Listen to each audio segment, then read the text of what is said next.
आप 10 भैंसों का काम अकेले नहीं कर पाने के आप इसमें आप 200 जानवरों का अकेला कर लोगे, कोई दिक्कत नहीं सर। करोड़ों लगाओगे तो करोड़ों पाओगे, लाख लगाओगे तो लाखों पाओगे, हजारों लगाओगे तो हजारों पाओगे। ये सच्चाई है इसमें। हाँ जी, ये सच्चाई है जी। तो दोस्तों आज हम पहुंचे हुए हैं मेरठ में। आज हम यहाँ आपको बताने वाले हैं पिग फार्मिंग के बारे में। मेरे साथ आकाश भाई, जिन्होंने पढ़ाई लिखाई करी, ग्रेजुएशन करी, उसके बाद ITI करी, उसके बाद नौकरी ना मिलने के कारण उन्होंने गांव में अपना पिग फार्म किया। इनके जो टीचर थे, गुरुजी थे, उन्होंने स्टार्टिंग में इनको कहा था कि बेटा नौकरी वगैरह आपको नहीं मिलने वाली, अगर मिलेगी तो 10,000, 12,000, 15,000 की नौकरी मिलेगी, उससे अच्छा कुछ अपना बिजनेस करो। यानी उन्हीं की राह पे आकाश भाई आज चल पड़े हैं और अपना खुद का यहाँ पर गाँव में ये पिग फार्म शुरू करके एक बिजनेस अपना खड़ा किया हुआ है। अगर आप भी पिग फार्म करना चाहते हैं या करने की सोच रहे हैं तो वीडियो आपके लिए बहुत इंपॉर्टेंट होने वाली है। इस वीडियो में हम बताएंगे आप पिग फार्म कैसे कर सकते हैं, किस तरह की आपको इसमें समस्या आने वाली है या कितना इससे आप मुनाफा कमा सकते हैं। तो चलिए वीडियो शुरू करते हैं। आकाश जी नमस्कार। नमस्ते जी। कैसे हो आकाश जी? बढ़िया जी। आपने गुरुजी की बात मानी और उन्हीं की राह पे आज चल पड़े हो आप। मतलब जो उन्होंने सालों साल पहले कही थी वो बात आज सच हो गई है। हाँ जी, हाँ जी। और ये भी कहा था उन्होंने कि बेटा अगर आप कहीं बाहर जाओगे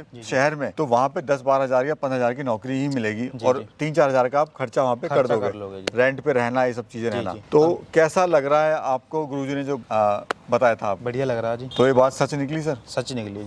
अपने आज़ादी है जी, अपना काम करने के बाद किसी की वो सिरदर्दी नहीं। तो थोड़ा सा हम जानेंगे आपकी स्टोरी भी, अपना और अपने फार्म का परिचय दीजिए आप। मेरा नाम आकाश है, मेरठ के पास ये फार्म है जी। कहाँ तक आपने पढ़ाई लिखाई करी आकाश भाई? सर मैंने ग्रेजुएशन कर रखी है और ITI भी कर रखी है मैंने मैकेनिकल लाइन से। अभी कैसा लग रहा है आपको अपने गांव में अपने रोजगार तलाश? आप कहीं नौकरी करने जाते हैं कहीं किसी दूसरे शहर में, जी, लेकिन अभी खुद के ही गाँव में और खुद का ही आपने काम खड़ा किया हुआ है।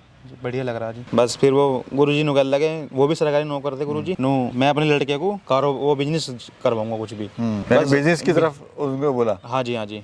और उसी राह पे आज आप चल पड़े हो? हाँ जी, उसी राह पे। कभी नौकरी की ट्राई नहीं करी आपने सर? नहीं करी थी जी, मैं एयरफोर्स का पेपर देने गया था चंडीगढ़, बस वहाँ 7 नंबर से रह गया था। फिर जी वहाँ देखा जी भीड़ इतनी है जी, बहुत ज्यादा है। उस दिन से जी मन हटका, फिर मैंने तैयारी करी थी 1 साल जी। अच्छा। हाँ जी। लेकिन कहीं ना कहीं कंपटीशन में चलते या फिर नौकरी के अभाव में आपको नौकरी नहीं मिल पाई है? फिर जी हमने देखा कंपटीशन बहुत कड़ा है जी, उस तरीके की हम पढ़ाई नहीं कर पाने के जी। ये आपने शुरू कर दिया अपने गाँव में ही? जी जी। तो कितना समय आकाश भाई आपको हो गया करते हुए इसको? सर मैंने 10 फरवरी से स्टार्ट करा था अपना, पहले मैं ना काम कर रहा था। पहले आपने काम सीखा? हाँ जी। और उसके बाद में आपने खुद का ही अपना एक फार्म बना दिया? ये फार्म किराए पे लिया। ये रेंटेड है? रेंटेड है जी। कितना रेंट जा रहा है इसका? सर 20 महीने का 20,000 रुपए का रेंट जा रहा है। हाँ, कितने एनिमल से आपने शुरू करा था और अभी कितने एनिमल है? मैंने 3 फीमेल से स्टार्ट करा था, 1 बोर था, 2 बोर थे, बच्चे जैसे वो फार्म खाली कर रहे थे ना, तो फिर मैंने ले लिए थे 2 बोर। हैम्पशायर के बोर थे और 1 ड्यूरोक की मादा थी, 2 हैम्पशायर की फीमेल थी जब स्टार्ट करा था।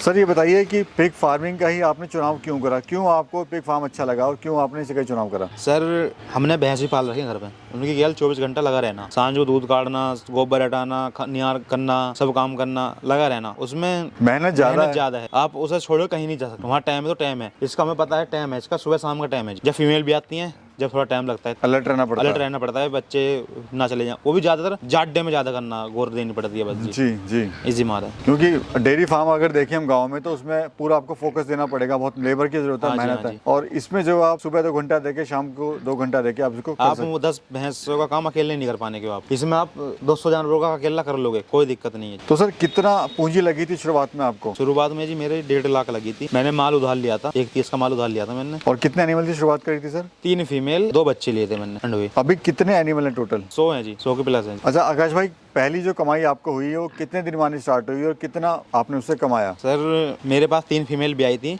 उनका एवरेज 11 का बच्चे का आया था। उनमें से मैंने 10 बच्चे सेल कर दिए थे, 20 मादा मैंने तैयार कर दी थी। सर अभी तक अगर बात करें प्रॉफिट की तो कितना प्रॉफिट आप ले रहे हैं इससे? सर अभी जो भी है मेरे पास माल है जी, अभी इनकम बस मैंने जब 10 बच्चे सेल करे थे ना, बस जो इनकम आई थी मेरी। बढ़ा रहे हैं अभी आप इसको? हाँ बढ़ा रहे हैं जी, जो इसका पैसा है वो उसी में लगा रहा हूँ जी। ये अच्छी बात है। सफल बिजनेसमैन होता है वो यही होता है कि जो पैसा कमा रहा है वो इस बिजनेस में लगाए जी जी, और उसको आगे बढ़ाए। एक लेवल पे ले आने के बाद फिर उसको अपना खर्चे के लिए आप निकाल सकते हो उसमें से। तो शुरुआत में समस्या आपको क्या क्या आई थी इसमें? समस्या बस जैसे खांसी बुखारी बस वही चलता है, वो उसी ध्यान देना पड़ता है ज्यादातर। वैसे समस्या तो कुछ नहीं है ना, सेलिंग में ना कुछ। बस समस्या जब आई थी, एक बार बीमारी आई थी ना स्वाइन फीवर नाम की, बस जब समस्या आई थी ना, तो वैसे कुछ नहीं आया अभी तक। उसमें नुकसान हुआ था सर? हाँ थोड़ा बहुत नुकसान होगा था जी। बिजनेस में उतार चढ़ाव नुकसान हाँ ये तो चलते रहते हैं। कहीं नौकरी करोगे वहाँ 10 दिन जाओगे, वहाँ सैलरी तो कटेगी। खाने में सर आप इन्हें क्या दे रहे हैं? फीड चल रही है जी, टोटल फीड। दिन में कितनी बार देते हो सर? सुबह शाम। एक कोई खुद का बना रहे हैं, कंपनी का आप दे रहे हैं? कंपनी है जी कोई। अच्छा, किस रेट का सर ये माल बिकता है? जी जैसे बॉडी वेट पे है ना वो ऐसा रेट बच्चे का जैसे पत्ते का है 10-12 किलो का 6,000 रुपये चल रहा है आज, आम बात है जी। मादा का है गिलिट का 300 रुपये किलो का रेट चल रहा है। प्रेग्नेंट का है थोड़ा सा उससे ऊपर भी हो जाए 300 में चला जा जी। जी हाँ जी, कटिंग का रेट वही जो मार्केट में चलता है। कितना चल रहा है सर अभी? अभी फिलहाल 205 चल रहा, 210 के समथिंग चल रहा। 210 205 है। हाँ जी। सर इसकी मार्केट कहाँ पर है? मार्केटिंग जैसे आप फार्म खोल लोगे, आपको जैसे फैलती है ना गाँव में बात फैल जाती है, जी, वैसे इसकी बात फैल जाती है। वहाँ फार्म बना है वहाँ मिल जाएगा। वैसे कोई समस्या नहीं है? नहीं वैसे कोई समस्या नहीं है अभी तक। कहीं बाहर आपको ले आना पड़ता है बेचने के लिए, यहीं पे बिक जाता है? नहीं वो फार्म पे आ जाते हैं, देखते हैं, पसंद करते हैं, मोल भाव करके ले जाते हैं। पेमेंट कैसी होती है सर? इसमें कैश में काम होता है या उधारी चलता है? कैश भी हो जाता है। कैश मतलब टोटली जो है, टोटल पहले कैश माल पे। बिक उठता है फिर बाद में? हाँ पहले वजन होता है फिर पेमेंट होता है। और सर ये बताइए, जो फीमेल है या ये जो एनिमल है आपका, ये कितनी फीड खा लेता है, किस हिसाब से फीड खाता है पर डे? जी जैसे फीमेल 1 कुंटल की फीमेल है जी, उसे 1.5 किलो सुबह 1.5 किलो सांझ गिरेगा जी। जो प्रेग्नेंट है वैसे भी जो खाली है, जो कटिंग का माल करते हैं तैयार, वो जैसे बॉडी वेट के हिसाब से ना खाना जब गिरता है, जैसे कोई 50 किलो का बच्चा है फिर 400 450 500 ग्राम खाना गिरेगा टाइम का। और चार्ट के हिसाब से आप चार्ट के हिसाब से चलते हैं जी। बॉडी वेट और चार्ट के हिसाब से जी जी वो आप डालते रहते हैं? हाँ जी हाँ जी। तो कितने की फीड खा लेती है सर 100 किलो की अगर बात करें तो? जी 10 से 12 हज़ार रुपये, 12-13 हज़ार रुपये। हाँ जी। और सर ये बच्चे कितने देते हैं? बच्चे जी 1 भी दे देता है, 2 भी दे देता है, 3 भी दे देता है, 11 भी, 12 भी, 14 भी, कोई लिमिट नहीं जी। मतलब एक एवरेज मुझे बताइए कि एवरेज कितने बच्चे आते हैं आपके फार्म पे? जैसे 10 फीमेल है ना जी, तो 9 का 10 का 11 का ऐसा आ जाता है। सर लोग कहते हैं इसमें करोड़ों की कमाई है, लाखों की कमाई है, तो क्या सच्चाई है इसमें?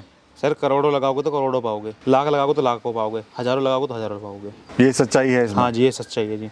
और एक सच्चाई ये भी कि फार्म भी बंद हो जाते हैं?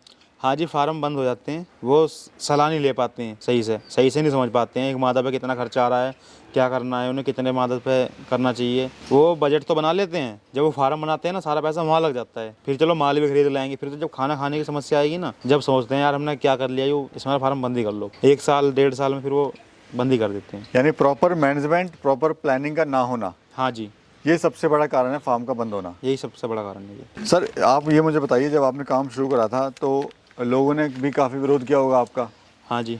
तो क्या आपको इसमें समस्या आई थी?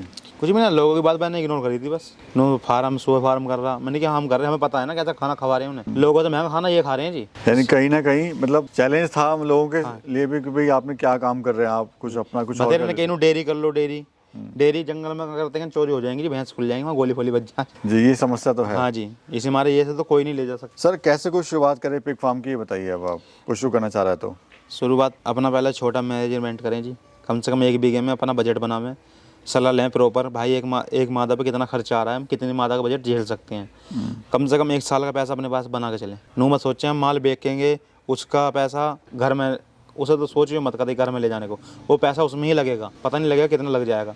मैंने जब माल करा था ना, मेरे 1.5 लाख रुपए बजट था मेरा, अब 5-6 पार करेगा। यानी कहीं ना कहीं बजट का होना बड़ा जरूरी है। बजट का बहुत जरूरी है जी। अच्छा सर, क्या कहना चाहते हैं हमारे दर्शकों से जो बेचारे बेरोजगार हैं और कुछ करना चाह रहे हैं आज? कुछ भी करें, अपना काम करें और सोच समझ के करें। एक ठेला भी लगा रहे हो तो सोच समझ के करें, हमें इतना खर्चा आ जाएगा, कम से कम 1 साल तो कुछ मिलता नहीं है, मेहनत करोगे तो जब जाके मिलेगा। ठीक है आकाश जी, बहुत बहुत शुक्रिया और बहुत बहुत धन्यवाद, आपने बड़ी अच्छी जानकारी दी हमारे किसान भाइयों के लिए, उसके लिए बहुत बहुत शुक्रिया।